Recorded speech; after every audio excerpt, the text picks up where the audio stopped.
Hello बच्चों, let's read this question. So this question says a circular coil of 200 tons has a radius of 0.05 meter, carries a current of 5 ampere. Calculate the magnetic field first at the center of the coil, second at a point at a distance 0.10 from the center on the axis of the coil. Coil के axis पे बताना है, ठीक है।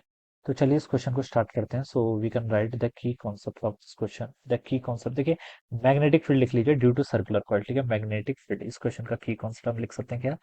Magnetic field due to coil, ठीक है। Due to circular coil आपको क्या बताना है? सर्कुलर कॉइल लिख सकते हैं, ठीक है। This will be the magnetic field, आपको यहाँ पर फाइंड आउट करके बताना है, ठीक है। कहाँ कहाँ पर बताना है? At the centre of the coil और at a distance from the axis, ठीक है। मान लीजिए कोई आपके पास ऐसे एक सर्कुलर कॉइल है, ठीक है। इसके कारण आपको मैग्नेटिक फील्ड यहाँ पर क्या करना है? फाइंड आउट करके बताना है, ठीक है। कॉइल पे मान लीजिए आपकी आई करंट, ये इसका एक्सिस है, आई करंट क्या करे? इसको फ्लो कर रही है, ठीक है। तो देखिए बच्चों, इस पॉइंट मैग्नेटिक फील्ड का फॉर्मूला क्या होता है? देखिए मैग्नेटिक फील्ड अगर मुझे देखिए इस पॉइंट पर बताना है, ये कोई करंट कैरिंग कॉइल है, इसके कारण मैग्नेटिक फील्ड मुझे इस पॉइंट पे बताना है, ठीक है। और लेट मैं बोल देता हूँ कि ये आपकी कैसे डिफाइन करके, मान लीजिए इसके रेडियस आपने आर बोल दी, स्मॉल आर बोल दी इसके रेडियस, ठीक है। और ये आपकी कोई मान लीजिए ये आपकी क्या जेड एक्सिस है, ठीक है। तो जेड एक्सिस पर मुझे पी पॉइंट है, इस पॉइंट पर मुझे मैग्नेटिक फील्ड बताना है, ठीक है। तो देखिए मैग्नेटिक फील्ड का जो फॉर्मूला होता है वो होता है आपका, देखिए नी नॉट डिवाइडेड बाय आपका 4 पाई इंटू आपका क्या होता है? आपका नी नॉट 4 पाई इंटू आपका 2 पाई टाइम्स 2 पाई टाइम्स आपका आई इंटू ए का स्क्वायर डिवाइडेड बाय कितना हो जाएगा आपका? सॉरी, ए नहीं, यहाँ पर रेडियस आर है तो आप आर स्क्वायर लेंगे, ठीक है। ये आपका इन जनरल फॉर्मूला होता है, ठीक है। और ये आपका आर का स्क्वायर प्लस जेड का स्क्वायर टू द पावर आपका 3/2, ठीक है। नंबर ऑफ टर्न्स भी है ना, हाँ, तो यहाँ पर एन से और मल्टीप्लाई कर लीजिए, ठीक है। तो ये आपका क्या जाएगा? This is the formula of the magnetic field at the axis of a circular coil, ठीक है। स्टैंडर्ड फॉर्मूला है, याद भी होना चाहिए, ठीक है। Mu naught divided by 4 pi into 2 pi n into i r square divided by r square plus, ठीक है। ये आपका फॉर्मूला होता है, ठीक है। अगर हमें किसी पॉइंट जेड पर यहाँ पर आपको मैग्नेटिक फील्ड फाइंड आउट करना है, ठीक है। तो ये आप फॉर्मूला यूज करेंगे किसके लिए? सेकंड केस के लिए। लेकिन फर्स्ट केस में बोला है एट द सेंटर, सेंटर पर बोला है, तो सेंटर पर देखिए जेड की वैल्यू कितनी हो जाएगी? 0। सेंटर पर मैग्नेटिक फील्ड को चलिए मैं बी नॉट लिख लेता हूँ, ठीक है। तो वहाँ पर जेड आप क्या कर लीजिए? 0 पुट कर लीजिए। तो यहाँ पर जेड में 0 पुट कर दूंगा, तो ये देखिए कितना हो जाएगा? 2 पाई से देखिए एक पर में यहाँ पर ये कैंसिल हो जाएगी, तो आप इसको लिख लीजिए यहाँ से नी नॉट डिवाइडेड बाई 2, ये तो ऐसे ही रह जाएगा।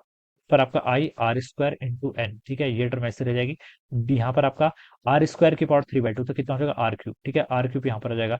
फिर आर स्क्वायर से बच्चों ये कैंसिल, तो सिर्फ ये कितना आ जाएगा? तो हो जाएगा आपका mu naught i divided by 2 r, ठीक है। ये आपको ये बहुत स्टैंडर्ड फॉर्मूला है, ठीक है। और एन नंबर ऑफ टर्न्स है, तो ये आपका सेंटर पर मैग्नेटिक फील्ड। अब देखिए वैल्यूज पुट कर लीजिए। एन देखिए नंबर ऑफ टर्न्स कितनी है आपकी? 200 टर्न्स है, ठीक है। इंटू आपका न्यू नॉट की वैल्यू क्वेश्चन में बोला गिवन ही है, और वैसे हमें पता होनी चाहिए 4 पाई इंटू 10⁻⁷ होती है, इंटू आई आई क्या करंट कितनी 5 एम्पेयर की फ्लो कर रही है, divided by 2 times radius, radius कितनी है यहाँ पर आपको? रेडियस 0.05 दे रखी है, यानी कि 5 × 10⁻²⁰ दे रखी है, ठीक है। अब देखिए बच्चों सॉल्व कर लीजिए। 2 से बच्चों उसको कैंसिल करूंगा तो ये आपका 100 बच गया, ठीक है। 5 से बच्चों आपका यहाँ पर 5 कैंसिल हो गया, ठीक है। 10⁻², इसको ऊपर लेके जाऊंगा तो +2 हो जाएगा, ठीक है। तो 100 × 4 पाई करूंगा तो आपका 400 पाई हो गया, और ऊपर क्या बच गया आपका? 10⁻⁻5 हो गया, ठीक है। तो इसको देखिए मैं फोर, इसको मैं लिख सकता हूँ 4 पाई इंटू 10⁻³ के इक्वल, ठीक है। और पाई की वैल्यू कितनी होती है? 3.14, 3.14 इंटू 4 करूंगा तो आपका 12.56 हो जाएगा, इंटू 10⁻³ टेस्ला, ठीक है। मैग्नेटिक, हाँ टेस्ला, मैग्नेटिक फील्ड है ना, तो टेस्ला। इतना इसका आंसर आ जाएगा कितना? 12.56 इंटू 10⁻³ के इक्वल, ठीक है। तो इसको ऐसे सॉल्व करेंगे। ये तो मैंने सेंटर पे बताया ना अभी। अभी मुझसे एक पार्ट और दूसरे पार्ट है, बोल रहा है कि एट ए डिस्टेंस, ठीक है। बस आपको जेड की वैल्यू अब 0.1 पुट कर देना, आंसर आपका जाएगा, ठीक है। तो this is the answer of the part 1, ठीक है। पार्ट 2 का आंसर देखिए आप, बेसिक है, ठीक है। वो वही फॉर्मूला लगा लीजिए, न्यू नॉट की वैल्यू कितनी थी? 4 पाई इंटू 10⁻⁷, ठीक है, डिवाइडेड बाय आपका 4 पाई, ये टर्म यहाँ पर ऐसा आ गया, ठीक है। इंटू देखिए आपका 2 पाई इंटू आपका आई, आई कितना है बच्चों? देखिए आई आपका 5 एम्पेयर के इक्वल है, इंटू रेडियस, रेडियस कितनी थी आपकी?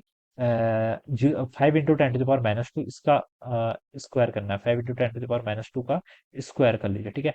तो आपका 2 पाई आ गया, आई आ गया, आर स्क्वायर आ गया, इंटू एन, एन क्या? नंबर ऑफ टर्म्स, जिसकी वैल्यू आपकी 200 के इक्वल है, डिवाइडेड बाय कितना हो जाएगा? आर का स्क्वायर प्लस जेड का स्क्वायर। आर कितनी है देखिए, जेड कितनी है? जेड आपकी 0.10 मीटर है, और आर, ठीक है। तो इसको देखिए हम जीरो, चलो इसको मैं ऐसे कर लेते हैं, 0.05 मीटर को क्या लिख सकता हूँ मैं? 0.05 मीटर को मैं चलो लिख ही लेते हैं, 5 × 10⁻² लिख लेते हैं, चलिए 5 × 10⁻²। और जेड कितना गिवन कर रखा है? 0.10, इसको मैं 1 × 10⁻1 लिख सकता हूँ, ठीक है। तो दोनों का स्क्वायर कर लेंगे, तो इसका स्क्वायर पहले वाले का हो जाएगा 25 × 10⁻⁴, और यहाँ से इसका स्क्वायर करेंगे तो हो जाएगा 1 × 10⁻² के इक्वल हो जाएगा, ठीक है। और इसको मैं क्या लिख सकता हूँ आपका? 100 × 10⁻⁴ लिख सकता हूँ। इस टर्म को मैं क्या लिख सकता हूँ? 100 × 10⁻⁴, और 100 + 25 125 × 10⁻⁴, ठीक है। तो मैं इसके यहाँ पर सीधे लिख लेता हूँ 125 × 10⁻⁴ -4 की पावर कितनी हो जाएगी यहाँ से, 3/2 हो जाएगा, ठीक है। ये टर्म आ गया। अब बच्चों देखिए 4 पाई से 4 पाई कैंसिल, और क्या क्या कैंसिल हो रहा है देखिए, ऊपर मल्टीप्लाई कर लेते हैं देखिए, 5 का क्यूब, ठीक है। चलिए सॉल्व करना स्टार्ट करते हैं। ऊपर देखिए कितना बच जाएगा आपका 2 पाई, चलिए 2 पाई को तो ऐसे ही रहने देते हैं और 200 को मल्टीप्लाई कर लेते हैं, चलिए इससे। तो 2 पाई इंटू ये हो जाएगा आपका 400 पाई, ठीक है, इंटू आपका 5, और वहां से आपका 125 आ जाएगा, ठीक है। 10⁻⁻7 सबसे आगे था, इसको इधर लेके आ गया, और 10⁻²2 का स्क्वायर करूंगा तो 10⁻⁴ हो जाएगा, डिवाइडेड बाय डिनोमिनेटर में देखिए 125 इंटू 10⁻⁵ को मैं क्या लिख सकता हूँ देखिए, 125 को हम क्या लिख सकते हैं, 125 को हम लिख सकते हैं 5√5 लिख सकते हैं, ठीक है। इंटू 10⁻⁻2 का स्क्वायर लिख सकता हूँ ना इसको ऐसे में, अंदर वाली टर्म को, 5 25 125, ठीक है, 10⁻⁻, ठीक है, ये लिख सकते हैं, ठीक है। इसकी पूरी पावर कितनी है आपकी, 3/2 है, ठीक है। ये आपको ऐसे गिवन कर रखा है। डिनोमिनेटर वाली टर्म को मैंने ऐसे लिख लिया, 2 से आपका यहाँ पर 2 कैंसिल हो जाएगा, ठीक है। 5√5 का क्यूब करूंगा तो ठीक है, यहाँ पर हो जाएगा आपका 125 आ जाएगा, 5 का क्यूब। और √5 का मैं क्यूब करूंगा, चलिए इसको अभी के लिए ऐसे रहने देता हूँ मैं, ठीक है। इंटू 10⁻⁻2 का क्यूब करूंगा तो 10 कितना, -6 आ जाना चाहिए, ठीक है। ये आ जाएगा। अब देखिए 125 से बच्चों आपका ये वाला 125 कैंसिल, ठीक है। और कुछ कैंसिल हो रहा है, ठीक है। यहाँ से इसको अब देखिए 400 पाई ऊपर इतना हो जाएगा, 10⁻⁻7 ये है, 10⁻⁴ कितना, -11, -6 ऊपर जाएगा तो +6, -11 +6 10⁻⁵ के इक्वल हो जाएगा, डिवाइडेड बाय नीचे देखिए 5√5 का क्यूब करना है, तो हो जाएगा आपका 5√5 का क्यूब को क्या लिख सकते हैं, 5√5 ही तो लिख सकते हैं ना, 5 की पावर 2/3, 5 की पावर 2/3, हाँ ठीक है, ये आएगा। इसमें इतना कंफ्यूज नहीं होना है, ठीक है। 5 से ये हो जाएगा आपका 80 पाई हो जाएगा, ठीक है। 80 पाई डिवाइडेड बाय √5, ठीक है। तो 80 पाई, पाई की वैल्यू 3.14 डिवाइडेड बाय √5, √5 आपका 2 पॉइंट समथिंग होगा, कितना होगा आपका, √5 आपका 2.23 हो रहा है, कितना, 2.23 इंटू 10 कितना, -5 आएगा, ठीक है। इसको देखिए आप सॉल्व कर लीजिए आप, ठीक है। ऊपर आपका 80 इंटू कितना आपका 3.14, और ये होल डिवाइडेड बाय कितना हो जाएगा आपका 2.23, तो उसकी वैल्यू बच्चों 112 के इक्वल आ रही है, कितनी आ रही है आपकी, 112.6 इंटू 10⁻⁵ टेस्ला। मैग्नेटिक फील्ड था तो इतना टेस्ला आंसर आएगा, 112.6, ठीक है। ये आपका आंसर हो जाएगा। This would be the answer of the second part, alright. तो इस तरीके से हम क्या करेंगे यहाँ पर इसको सॉल्व करेंगे, okay. So I hope you all understood this concept, all the best and thank you so much.